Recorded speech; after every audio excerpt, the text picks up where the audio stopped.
福原君への短編音楽と物語の世界。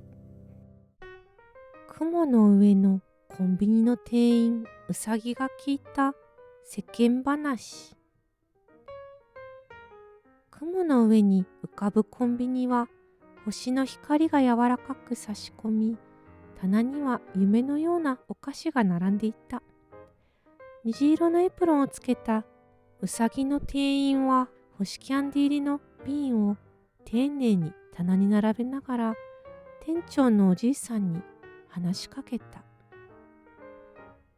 おじいさん、今日もお客さんから面白い話聞きましたよ。今、世間では婚活に悩む女性や意地悪で理不尽な会社の上司がたくさんいるんですって。お客さんから聞いた話は5つくらいあるんですが、聞いてみます？おじいさんはカウンターの後ろで古いラジオをいじりながら優しく微笑んだ。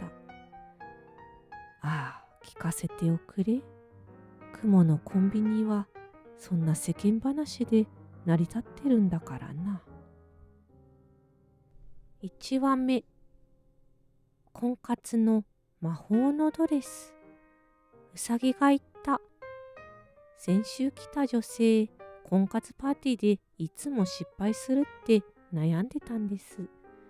意地悪なライバルがいて、毎回ドレスをからかわれるんですって。でも、ある日その女性がうちの願いのチョコレートを食べて、ドレスが魔法みたいに輝き出したんです。パーティーでみんなの視線を集めて素敵な人と出会えたけど、ライバルは嫉妬で顔を赤くして帰っちゃったんですよ。おじいさん、そんな意地悪は報われないですよね。おじいさんはうなずいた。そうだな、心の輝きが大事だよ。2話目、意地悪な隣人の呪い。次は意地悪な隣人の話。ある女性がアパートに住んでて、隣のおばさんがいつも邪魔をするんですって。デート前に騒音を立てたり、噂を広めたり。でも女性がうちの幸運のクッキーを食べてから、おばあさんが自分の嫌がらせでつまずいて転んで反省したんですって。女性は無事に恋人と結ばれて引っ越した後、おばあさんは一人ぼっちで寂しがってるらしいんですよ。実は構ってほしかったのかな。意地悪はダメですね。自分に返ってくるんですね。おじいさんは笑った。雲の上から見ても人間界はそんなもんだね。3話目、婚活アプリの影。3つ目は婚活アプリで悩む女性の話。怪しい男が偽のプロフィールで近づいてきて騙そうとしたんです。でも女性がうちの真実のジュースを飲んで、アプリの画面が本当の姿を映し出したんですよ。男の隠していた本性がバレて逃げていっちゃった。女性はその後本物の優しい人とマッチして、今は幸せだって。デジタルでもやはり本性は隠せないんですかね。おじいさんは目を細めた。心の影はいつか光にさらされるのさ。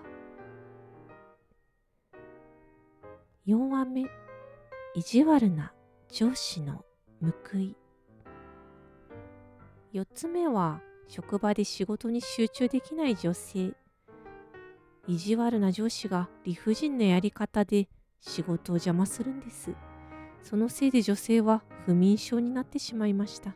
でも女性がうちの勇気のガムを噛んで上司に堂々と意見したら、上司の意地悪がみんなにバレて裂かれちゃったんですよ。女性は自由になってやっと落ち着いて仕事に集中できるようになり、昇進したそうですよ。意地悪な人は結局孤立するんですね。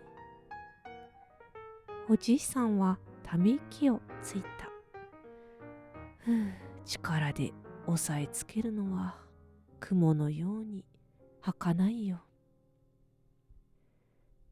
5話目、婚活パーティーの毒リンゴ。最後は婚活パーティーで毒入りドリンクを飲ませようとした女性の話。主催者の女性がライバルのドリンクに嫉妬の毒を混ぜて邪魔しようとしたんです。でもうちの純粋のキャンディーを食べた参加者の女性がそれを見破ってみんなに警告したんですよ。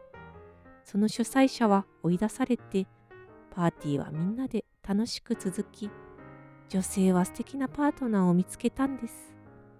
毒リンゴみたいな意地悪は甘くないですよね。ルナが星キャンディー入りの瓶の最後の一つを棚に置くと、おじいさんは静かに立ち上がった。いい話だったな。人間界の悩みは雲の上から見ると小さな星みたいだ。でもそんな人たちに少しの優しさを届けたいもんだね。そう言っておじいさんは古い羽ペンを取り出し、雲の便箋に手紙を書き始めた。3つ目は婚活に悩む女性たちへ。君たちの心は星のように輝くよ。意地悪は風に飛ばせ。2つ目は意地悪な人たちへ。自分の影を見つめ直せば光が見えるはずだ。そしてみんなへ。このコンビニはいつでも君たちを待ってるよ。夢のようなひとときを。おじいさんは手紙を星の風に乗せて人間界へ送り出した。雲のコンビニに穏やかな光が満ちた。チャンネル登録、高評価よろしくお願いします。